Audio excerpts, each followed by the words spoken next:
In this video I'm going to be showing you how to change the spark plugs on a 2007 SL55. This particular car is just coming on to 51,000 miles. I'm going to change the plugs. Now there are 16 plugs on this V8 engine, so 8 down this side, 8 down the other side.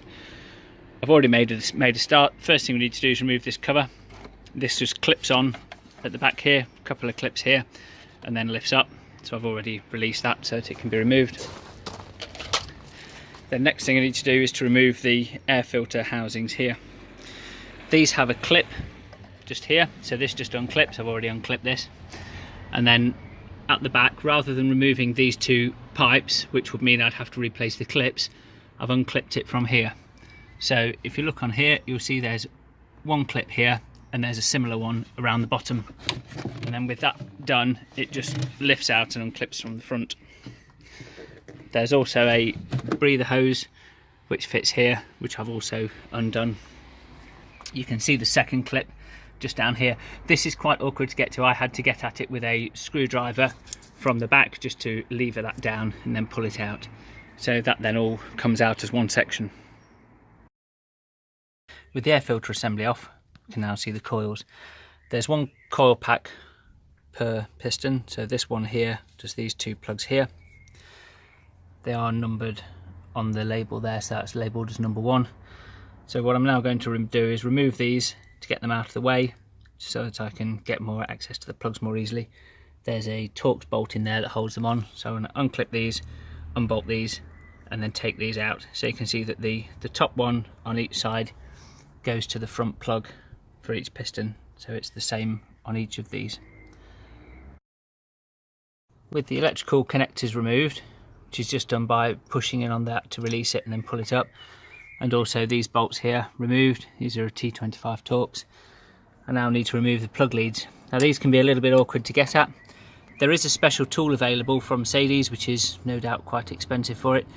There are a couple of ways you can do it. One is by just using a 17mm spanner, which you pop behind there and then pop them off.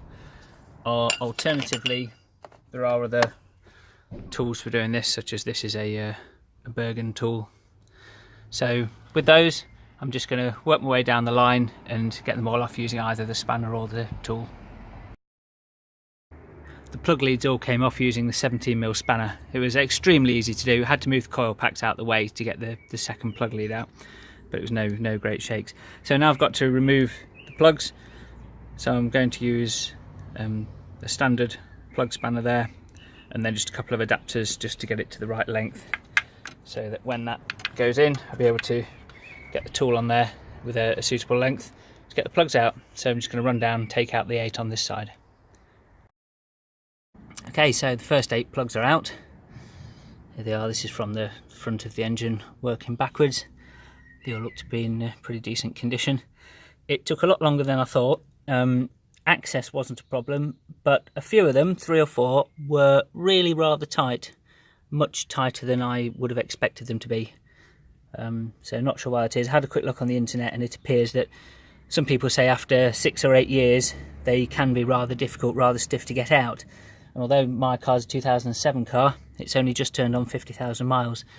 So it's getting on for 12 years old, so that might explain why some of them were stiff. So now they're out, I'm going to put the first 8 new ones back in. Some people will say not to put anything on the threads. Some people will say to use anti-seize. If you do put something on the threads, then it will affect torque readings if you're using a torque wrench to tighten it up, which can mean that they're over tightened. So I won't give any advice on that. That's entirely up to you. Do whatever you feel comfortable with on that. But I'm going to put my first 8 back in now.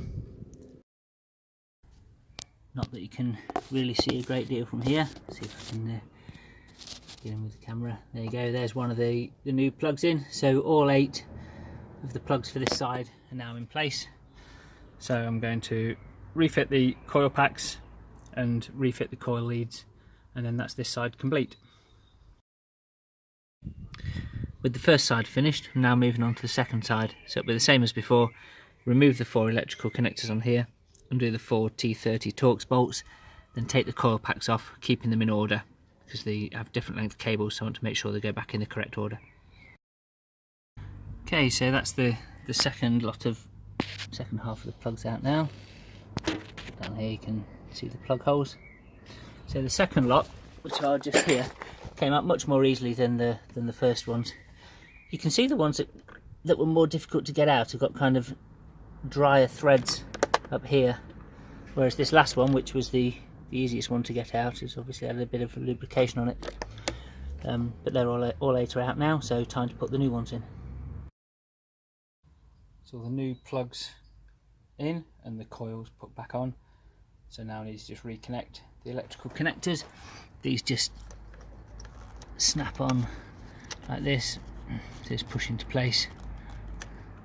And there's a little small locking tab there that holds them in place. So I just need to go through and fit each of these. And then when we're done with this, we've got to refit the air filter housing. There it is, all back together. Put the covers back on, air filter housings. The assembly at the back's all clipped back in place. Just giving it a quick trial run. All appears to be running fine. So that's it for this job, all finished.